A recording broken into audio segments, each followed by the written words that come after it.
é interessante que a soberba ela vai ser comparada justamente com aqueles que, no fundo, renegam o caminho de salvação de Deus, que é fé. Sempre foi pela fé. Não foi Paulo que começou a falar sobre justificação pela fé. Abacuque já estava declarando isso. Abacuque já nos contava essa verdade. Assim como o vil é enganoso, tampouco permanece o arrogante, cuja gananciosa boca se escancara como o sepulcro, e é como morte que não se farta. Ele ajunta para si todas as nações e congrega todos os povos. Você veja, o soberbo ele vai fazendo discípulos. Ele vai fazendo com que as pessoas venham a ele. A ele.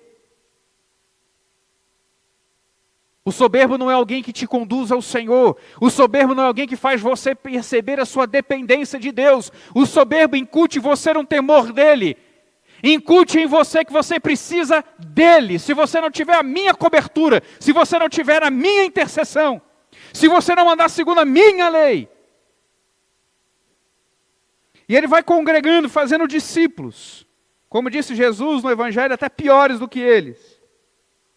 Não levantarão, pois, todos estes contra ele um provérbio, um dito zombador, dirão: ai daquele que acumula o que não é seu, e daquele que a si mesmo se carrega de penhores. Ou seja, ele vai se vendendo. Ele vai dizendo que ele garante.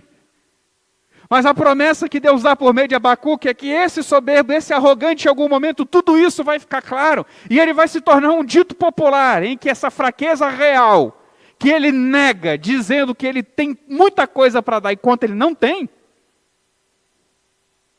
isso vai virar piada na boca dos outros. Visto como despojaste a muitas nações, todos os mais povos te despojarão a ti, por causa do sangue dos homens e da violência contra a terra, contra a cidade e contra todos os seus moradores. Deus ama o soberbo? Deus promete coisas bonitinhas para o soberbo? Deus vai derrubar esse soberbo. Deus promete a destruição desse soberbo. De todos aqueles que pensam que em si são suficientes. Como o homem iluminista, que pensa ser suficiente na sua própria razão. E que não precisa mais de um Deus lhe dando motivo, razão, explicação, propósito. É a soberba. É a soberba. Então, queridos, a primeira coisa então que fica claro para nós é que o amor de Deus, ele rejeita o soberbo. Ele rejeita aquele que despreza as pequenas coisas. Uma dracma perdida. E Deus está dizendo, eu sou esse que procura essa dracma perdida. Que procura esse pequeno valor, que procura essa pequena moeda. Eu sou esse que, diferentemente de vocês que pensam em estar em algum lugar, mas que sendo grandioso de fato, eu penso na necessidade daquele perdido, eu penso em resgatá-lo, enquanto vocês desprezam. Como a arrogância, a soberba é algo terrível, queridos. Porque impõe sobre as pessoas os sentimentos mais terríveis de desprezo, de invisibilidade social, de todo tipo de coisa em que ela se sente excluída. É triste. Portanto, é interessante que quando Jesus vai falar do amor de Deus, ele demonstra que Deus ele rejeita o soberbo. Deus ele não derrama o seu amor salvador sobre aqueles que pensam ser o próprio caminho, sobre aqueles que pensam que podem rejeitar a sua lei, podem rejeitar o seu evangelho e seguirem seus próprios passos. O Senhor rejeita isso. Cuidado com a soberba, irmãos.